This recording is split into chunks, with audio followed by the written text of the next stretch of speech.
ఏమిటి?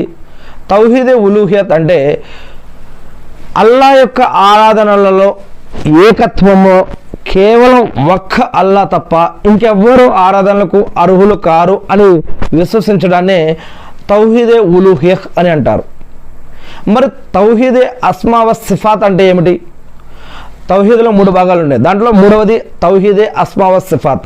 అంటే తౌహీదే అస్మా వ సిఫాత్ అంటే నామ గుణాలలో ఏకత్వం అనగా ఖురాన్ మరియు సహీ హదీసులలో తెలపబడిన అల్లా యొక్క నామగుణాలలో అల్లా ఎవరిని పోలిన వాడని, అల్లా ఎవరిని పోలలేదు, అల్లా లాంటిది ఏదీ లేదు అని విశ్వసించడం. అంటే ఉదాహరణకి అల్లా లాంటి ఒక వస్తువు కానీ, ఒక పేరు కానీ, ఒక ఫోటో కానీ ఏది సృష్టిలో లేదు. ఉదాహరణకి అల్లా లాంటి ఒక ఫోటోని పెట్టి అల్లా అని ఒక ఫోటో రాసి ఆ యొక్క పదాన్ని ఆరాధించడం కూడా ఇస్లాం ఒప్పుకోదన్నమాట. అల్లా అని ఒక బొమ్మ గీసి ఆ బొమ్మని అల్లా అని చెప్పడం కూడా ఇస్లాం ఒప్పుకోదన్నమాట. అదేవిధంగా ఒక అల్లాకు ఒక నెంబర్ పెట్టేసి ఉదాహరణకి 786 అని పెట్టి దాన్ని అల్లా అని చెప్పి దాన్ని నమ్మటాన్ని కూడా ఇస్లాం ఒప్పుకోదన్నమాట. ఇది మరి తౌహీదులో ఇలా 3 రకాలు ఉన్నాయి. కానీ కొంతమంది చేస్తున్నారు. మరి ఏంటి అని అంటే ఎక్కడైతే ఇస్లాం ప్రవక్త చివరి ప్రవక్త రాబడ్డాడో అక్కడ ఇటువంటివి ఏవీ లేవు. అక్కడ ఎటువంటివి ఆస్కారం లేదు. ఇతర ప్రాంతాలలో అటువంటి కొన్ని అక్కడక్కడ చూస్తూ ఉన్నాం.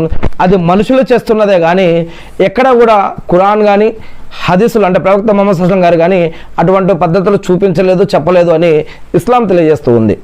ఇక ఇంకొక విషయం ఏమిటంటే అల్లా యొక్క పేర్లను నేర్చుకోవటంలో గల పుణ్యం ఏంటి?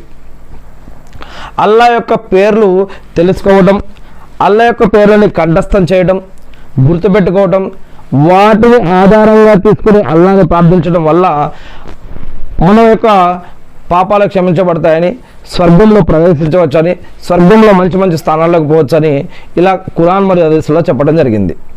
అల్లా యొక్క పేర్లు అనుగుణంగా ఆచరించడం అంటే ఏంటంటే అల్లా పేర్లు అనుగుణంగా ఆచరించడం అంటే అల్లా యొక్క పవిత్ర పేర్ల ద్వారా దువా చేయడం.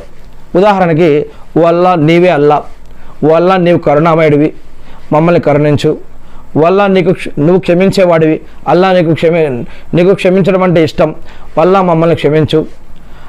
అల్లా మాలిక్ యౌమిద్దీన్ అంటే ఖయామత్ ప్రళయ దినానికి యజమాని నీవే వల్ల, అల్లా మా పాపాలను క్షమించి అల్లా మాకు స్వర్గ భాగ్యాన్ని ప్రసాదించు.